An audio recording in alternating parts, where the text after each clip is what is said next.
नमस्कार दोस्तों, एक बार फिर से मेरे YouTube चैनल पढ़ो तो ऐसे पर आप सबका स्वागत है।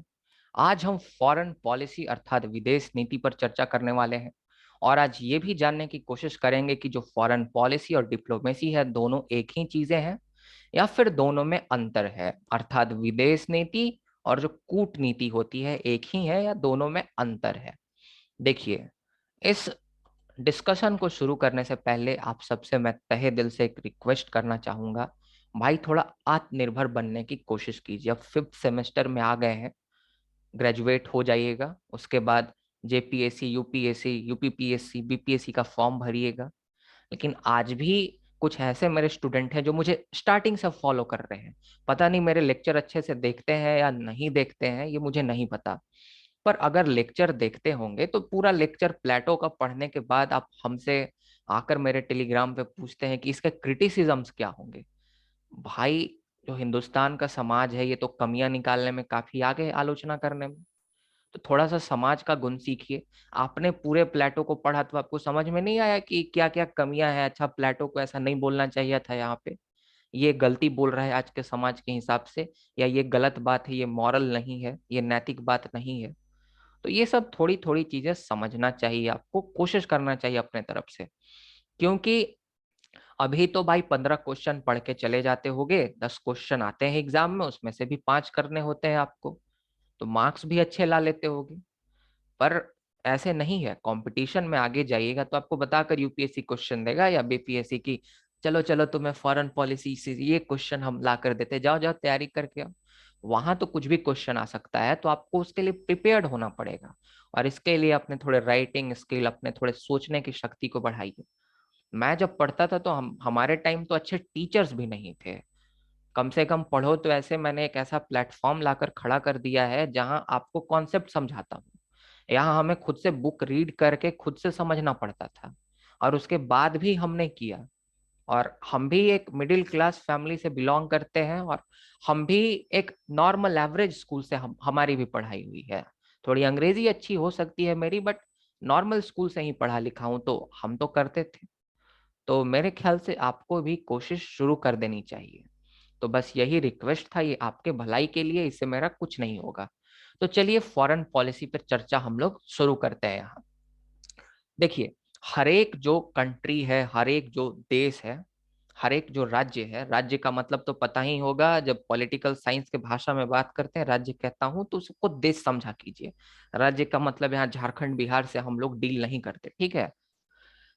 आप समझने का कोशिश कीजिए, हर एक जो देश होता है वो दूसरे देशों के साथ अपने संबंध मजबूत करना चाहता है, संबंधों को स्थापित करना चाहता है। क्यों? अपने हित को साधने के लिए, अपने नेशनल इंटरेस्ट को पूरा करने के लिए। ऐसा इसलिए वह करता है क्योंकि कोई भी देश अपने आप में सेल्फ सफिशिएंट नहीं है। कोई देश के पास कुछ प्रॉब्लम है तो कोई देश के पास कुछ अच्छा है। हो सकता है कि भारत जो है, भारत कोई क्षेत्र में बेहतर हो, कोई फील्ड में, और अमेरिका कोई और फील्ड में बेहतर हो। तो भारत की जरूरत अमेरिका को पड़ सकती है और अमेरिका की भी जरूरत भारत को पड़ सकती है। तो इस तरह से संबंध चलते हैं अंतरराष्ट्रीय संबंधों में, इंटरनेशनल सिस्टम में। जो हमारा जो ढांचा है, अंतरराष्ट्रीय ढांचा है, तो हर एक जो देश है वह पहले से कुछ प्री एस्टैब्लिश्ड स्ट्रैटेजीज बना लेता है। प्री एस्टैब्लिश्ड स्ट्रैटेजीज का यहाँ पर मतलब है कि कुछ ऐसे रणनीतियों को निर्धारित कर लेता है, उसको पूर्व निर्धारित कर लेता है, पूर्व स्थापित कर लेता है कि अगर हम इस देश के साथ संबंध बनाएंगे या ए देश के नाम के साथ संबंध बनाएंगे तो हम इन रणनीतियों को फॉलो करेंगे। ये पहले से बना लिया जाता है उस देश के गवर्नमेंट के द्वारा, और उसी प्री एस्टैब्लिश्ड स्ट्रैटेजीज को इम्प्लीमेंट किया जाता है, लागू किया जाता है सिस्टमेटिकली, अर्थात एक आपके ढांचेपूर्ण तरीके के साथ, एक व्यवस्थित ढंग से उसको इम्प्लीमेंट किया जाता है। और इसी को हम लोग फॉरेन पॉलिसी बोलते हैं। अगर मैं एक लाइन में इसको बोलूं तो फॉरेन पॉलिसी पूर्व से निर्धारित कुछ ऐसी रणनीतियां हैं जो कि हर एक सरकार बनाती है अपने देश के संबंधों को मजबूत करने के लिए दूसरे देशों के साथ। और ये जो पूर्व निर्धारित जो रणनीतियां हैं, इनको व्यवस्थित तरीके से लागू किया जाता है, एक सिस्टमेटिकली तरीके से इसको इम्प्लीमेंट किया जाता है, सिस्टमेटिक तरीके से।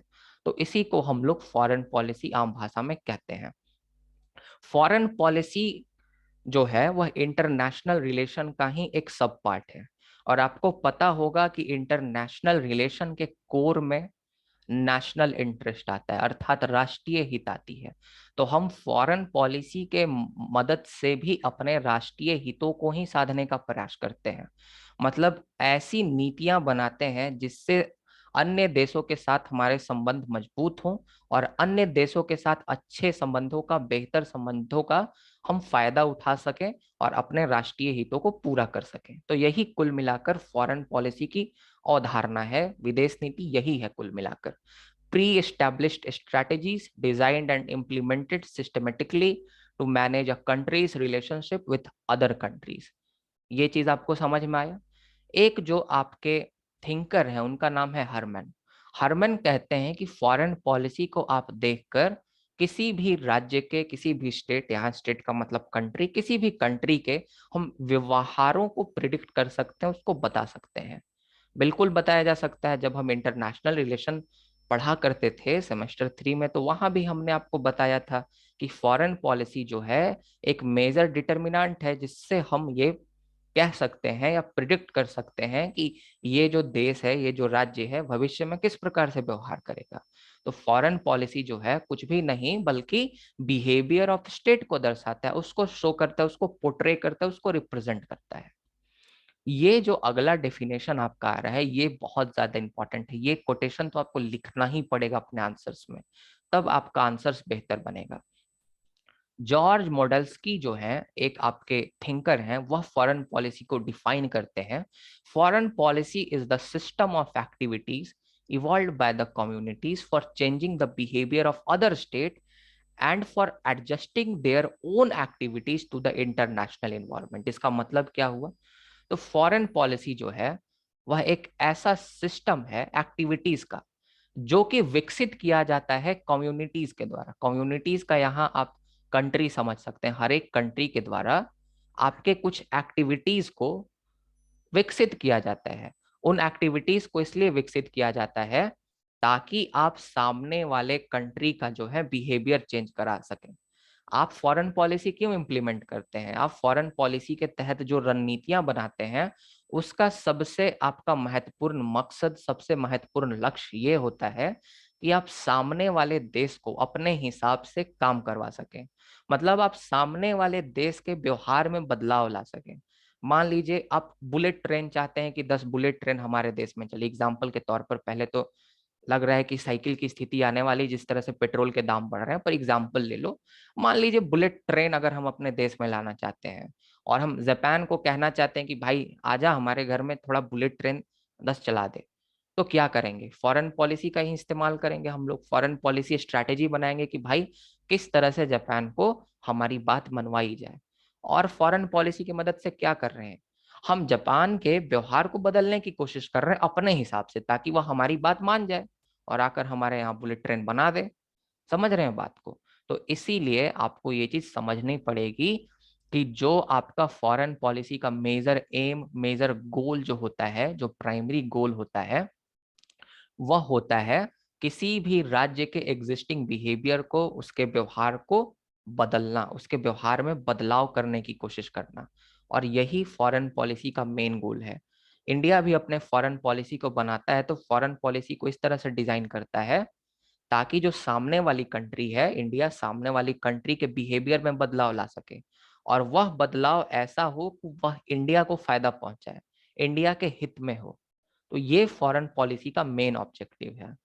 फॉरेन पॉलिसी जो है, फॉरेन पॉलिसी के तहत हम लोग ऐसे भी पॉलिसीज बनाते हैं, स्ट्रैटेजीज बनाते हैं, जिससे हम लोग अपने एक्सटर्नल इन्वायरमेंट से जो है डील कर सकें।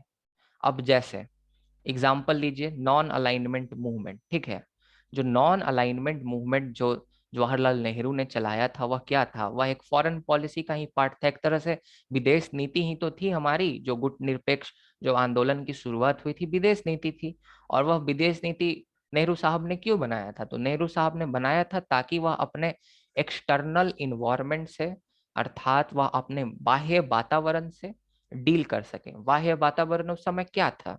तो बाह्य वातावरण था कि उस समय कोल्ड वार की स्थिति थी, और कोल्ड वार के साथ देशों को डील करना था, और बेस्ट पॉसिबल वे में डील करना था कि वह देश हित में हो, राज्य हित में हो।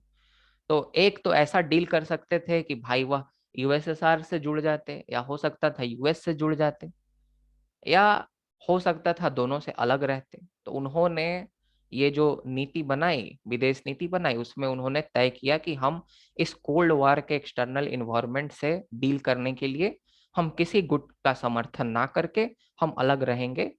ठीक है, ये चीज जवाहरलाल नेहरू ने किया था। तो एक तरह से आप ये भी कह सकते हैं कि जो फॉरेन पॉलिसी होती है एक राज्य की, वह किसी भी राज्य को बाह्य वातावरण से डील करने में, उसको मैनेज करने में भी मदद करती है। कुल मिला के फिर मैं रिपीट करता हूँ, फॉरेन पॉलिसी क्या है। तो फॉरेन पॉलिसी आपके पूर्व निर्धारित कुछ ऐसी नीतियां होती हैं, रणनीतियां होती हैं, जिसको हर एक देश जो है व्यवस्थित ढंग से लागू करता है, ताकि वह सामने वाले देश के साथ अच्छे संबंध स्थापित कर सके।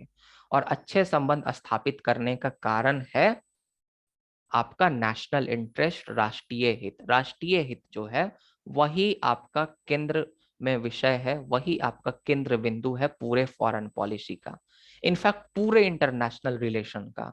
और इंटरनेशनल रिलेशन में ही फॉरेन पॉलिसी आता है। In fact you can say that foreign policy is the subset of international relation, right? We study foreign policy under the heading of international relation, so you can say that. So I think आपको foreign policy का मतलब समझ में आ गया होगा। और foreign policy का primary goal क्या होता है? सामने वाले स्टेट के बिहेवियर को इस प्रकार से बदलो आप कि वह आपके हित में हो, जो कि यहाँ मॉडल्स की पॉइंट आउट कर रहे हैं। It is important to point out that models की only noted those aspects of policy that aim at changing existing behavior of states as the primary goal of foreign policy, right? मतलब सामने वाले देश के व्यवहार में ऐसे बदलाव करना, ऐसी नीतियां बनाइए। अगर आप ऐसी नीतियां बना रहे हैं जो कि सामने वाले देश के व्यवहार में ऐसा बदलाव कर रहा है जो आपके राष्ट्रीय हित में है, तो उसे फॉरेन पॉलिसी कहेंगे। वही मेजर ऑब्जेक्टिव है। ठीक है, वही चीज यहाँ पे फिर से दोबारा से लिखा हुआ है। Therefore foreign policy is overall result of process by which A state translates it's broadly conceived interest. Okay, तो फॉरेन पॉलिसी आपका एक ऐसा नीति होता है जिससे जो स्टेट होते हैं वह अपने जो सेट किए हुए इंटरेस्ट होते हैं, उनके जो हित होते हैं, उनके जो ऑब्जेक्टिव होते हैं, उसको ट्रांसलेट करते हैं, मतलब उसको धरातल पर उतारने की कोशिश करते हैं, राइट? और इस तरह से अपने नेशनल इंटरेस्ट को प्रिजर्व करने की कोशिश करते हैं, अपने हितों की पूर्ति करने की कोशिश करते हैं। तो कुल मिलाकर ये हुआ फॉरेन पॉलिसी। अब क्या फॉरेन पॉलिसी और डिप्लोमेसी में कुछ अंतर है या दोनों सेम है? तो मैंने यहाँ लिखा है कि फॉरेन पॉलिसी और डिप्लोमेसी में अंतर है, जबकि कई बार हम दोनों को एक ही मान लेते हैं। तो अंतर क्या है, समझने की कोशिश कीजिए। एक एग्जाम्पल लीजिए, मानिए आपका कोई पर्सनल पॉलिसी है। पर्सनल पॉलिसी का मतलब, मान लीजिए आपका कुछ पूर्व निर्धारित, जैसे फॉरेन पॉलिसी में पूर्व निर्धारित कुछ लक्ष्य होते हैं, ठीक है, कुछ रणनीतियां होती हैं, तो आपका कुछ पूर्व निर्धारित जो है रणनीति है। अब पूर्व निर्धारित रणनीति में आपका पर्सनल पॉलिसी में हो सकता है, मानिए आप इस साल एक कार खरीदना चाहते हैं, आप एक स्विफ्ट डिजायर लेना चाहते हैं, ठीक है, मान लीजिए ये आपका इस साल का गोल है, ठीक है, ऐसा हम मान के चलते हैं, स्विफ्ट डिजायर आप लेना चाहते हैं। तो ये तो एक तरह से आप इसको फॉरेन पॉलिसी के साथ इक्वेट कर सकते हैं। मतलब आप करना क्या चाहते हैं? आप एक कार खरीदना चाहते हैं, ये आपकी रणनीति है।